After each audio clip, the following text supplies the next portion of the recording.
At 1:23 in the morning on April 26, 1986, the night shift at Reactor 4 of the Chernobyl nuclear power plant was running a safety test nobody particularly wanted to run.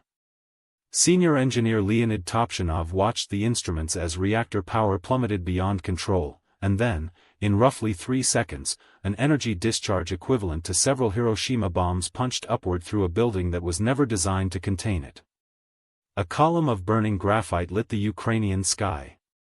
Some operators walked toward the wreckage to look. By dawn, plant director Viktor Brukhanov had filed his report to Moscow: radiation levels normal, situation contained.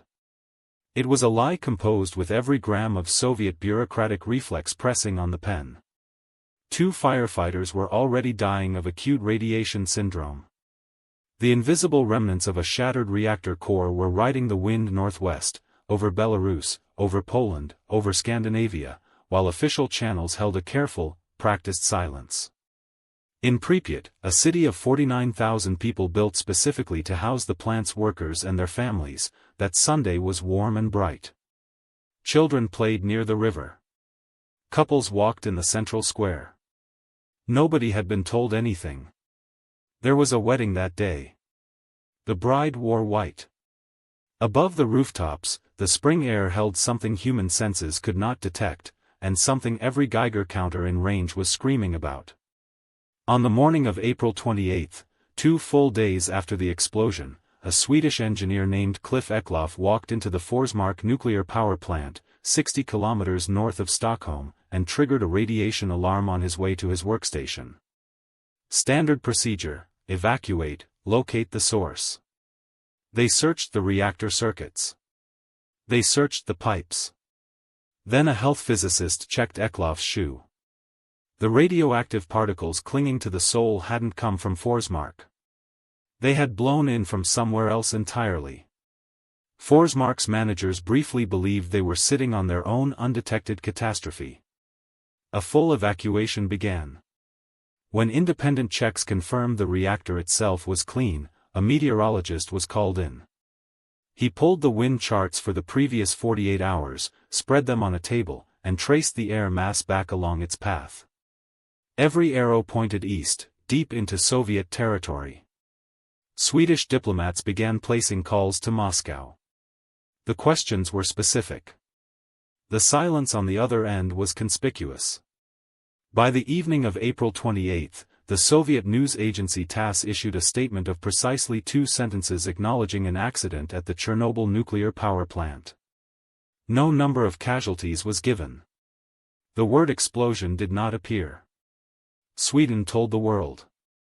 Not the Kremlin, not Gorbachev's nascent glasnost, not yet. A man's contaminated shoe in a hallway north of Stockholm tripped an alarm that no amount of bureaucratic muscle could silence. The reactor at Chernobyl had been built with dozens of redundant safety systems. The one that finally worked was a Geiger counter at a foreign border, and a soul with too much dirt on it. Strip away the catastrophe and what remains is simpler and stranger. A reactor exploded, a state held its breath for 48 hours, 50,000 people went about their Sunday, and the cover held, until it met physics. Radioactive particles don't check credentials. Wind doesn't wait for an official statement. Information, it turns out, is physical. It disperses. It clings to shoe soles. It trips alarms in hallways where nobody was looking for it. The Soviet apparatus had redundancies for everything except the one thing it couldn't control, the fact that the world is instrumented now, and instruments don't take dictation. Chernobyl wasn't exposed by a journalist or a dissident or a spy. It was exposed by dirt. What we keep returning to isn't the explosion, it's the 48 hours. Not a uniquely Soviet failure. Something more ordinary, the instinct to protect the story before protecting the people. We find that instinct disturbingly portable. It doesn't require authoritarianism. It requires a phone, a chain of command, and the quiet hope that the problem stays local long enough to be managed. The thing that finally broke the silence wasn't courage or transparency, it was a Geiger counter doing its job in a hallway, indifferent to what anyone wanted it to find. So we're left with this, the next time something invisible is moving, will we learn about it because someone chose to tell us, or because a machine somewhere, measuring something routine, refuses to lie?